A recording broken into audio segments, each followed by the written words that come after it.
Hey people, I just wanted to pop on here as I am nursing Chosen, so I'm going to try to move this closer to my face. I have something that's really been weighing heavy on me, and I feel like I need to share it. So to make a very long story short, I went to see a psychiatrist for postpartum depression right after I had Champion, my toddler. I went to see a psychiatrist for postpartum depression right after I had Champion, my toddler.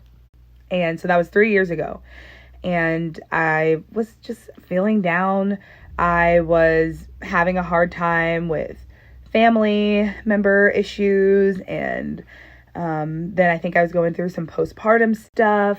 I was anxious. I really had a lot going on in my life at that time. So I went to the psychiatrist this one day in particular and just kind of like spilled the beans on everything, how I was feeling and what was going on with my family. I had a lot of just drama going on with people outside of my home. So it wasn't even like family members in my house. It was just like other family members and just stuff, just life stuff. Life happens.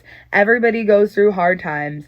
Anyways, I tell this doctor these things, and I guess she completely made a diagnosis about me from seeing me for the one day. Like literally in that 30-minute session, she had decided that I have anxiety disorder. Like she completely diagnosed me with anxiety disorder without telling me, which maybe that happens. You guys will have to let me know if that has happened to you before, that like a doctor just diagnoses you with anything, whether it's physical or mental health, and doesn't disclose to you what they intend on diagnosing you with. Because I was just like, I was really thrown off that she diagnosed me with this. And why it's even coming up right now in this video is that I have been trying to get life insurance, like adequate. I have some, but it's not enough. I have 4 kids, okay? I need, check out the hat, mom life. All my life revolves around my kids, so I need more life insurance. Anyways, I've been trying to get life insurance and I keep getting denied. Like any kind of insurance, I keep getting denied.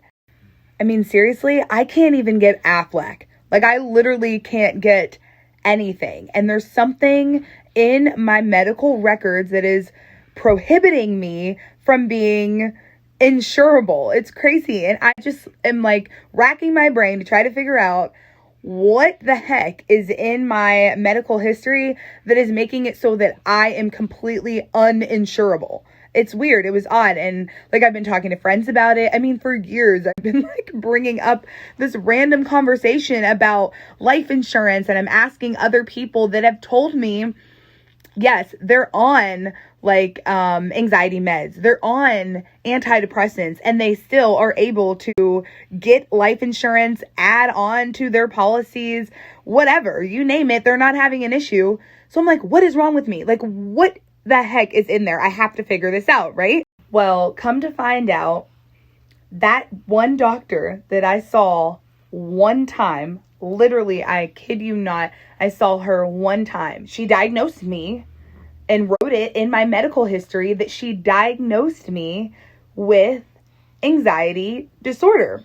So it's between the fact that she made a complete diagnosis from this one visit that is not okay. This whole entire thing is just not okay. And I don't think women, new mothers, should feel like they can't go to their doctor or see a doctor when they are not feeling themselves, when they are not feeling right?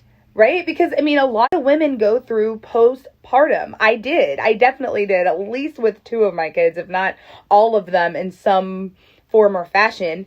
And we shouldn't be afraid to go speak to our doctor or a doctor because something like this may happen. So now I have this record that follows me everywhere from a doctor I literally saw once. And I just feel like people should know what the risks are, like what risks they're taking, and maybe we just have to come up with other ways to go through our postpartum and other ways to go through our anxiety, our normal everyday anxiety. I don't know. I hate to say it, but honestly, I do not feel like your doctor is necessarily a safe space. And I just want other really women to know that you definitely should not suffer alone or in silence when you are having a mental health crisis, right? And I've had those. Okay? I have had complete mental breakdowns before where I'm like, I don't know how I'm doing this. I have cried ugly cries before, praying on my knees to the Lord to help bring me through times where I just thought there was no hope, when really there was. And there always is. Honestly, there always is. But my personal advice would be, don't have your very first person you go to in that situation be your doctor, or a doctor, honestly.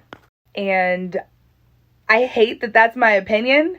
I honestly wish that I could just be like, yeah, doctors are great and they're going to help you. They're really there to help you. And after everything I've been through in this situation, and then just trying to contact this doctor, like to have a heart to heart, like from one woman to another, I don't believe any doctor goes to school for that many years wants to hurt people. Like, I don't think her intention was to hurt my life, right? You go to become a doctor to help other people.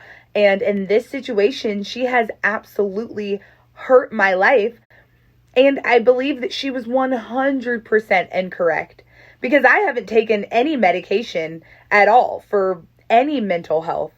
I mean, maybe I should. Who really knows? And I definitely do not knock anyone for taking anxiety medication, depression medication, bipolar medication. Look, if you need to take it, take it. And I probably could have benefited from using it. But honestly, because of this situation, I am so scared to see a doctor and go for help. Like, I have taken medication, but only for a brief amount of time. So I've taken, before this incident 3 years ago, I had taken medication here and there, more on a as needed basis rather than a regular medication. So I've never taken it regularly. It was always just per circumstance or whatever. But I have not seen a doctor or taken any mental health medication since 3 years ago when I saw this one. So anyways, I'm having a rough day. I just wanted to share what's going on, and hopefully it can help another mom make a decision. If you were just having baby blues, or you're feeling, like it could be postpartum, definitely get help. But I would not say the first person should be your doctor. And the reason why is because that will stay on your record, whatever you say, whether it's one time and it's just like a quick thing that you're going through, or it's long term. It's going to stay on your record, and it could potentially hurt something. And in my case, I now am completely uninsurable from the one bad day I was having, where I would have rather just speak to a good friend or my pastor. The good old-fashioned tips that we've all heard and a lot of us ignore, because I know I did for so long, they can help with any mental health. They really do work. So talking to a counselor, I don't think that really goes on your record. So that's always a good idea. That's not a doctor, like a counselor or a therapist. Good. Talking to a friend, talking to somebody in your church, or even like exercising, reading a book, listening to an audiobook or a podcast, eating healthy, things like that will be so much more beneficial to you, and they do not have long-term consequences, and you won't have to go through what I'm going through. Anyways, thank you guys for listening. Well, I'm not exactly sure what my options are at this point.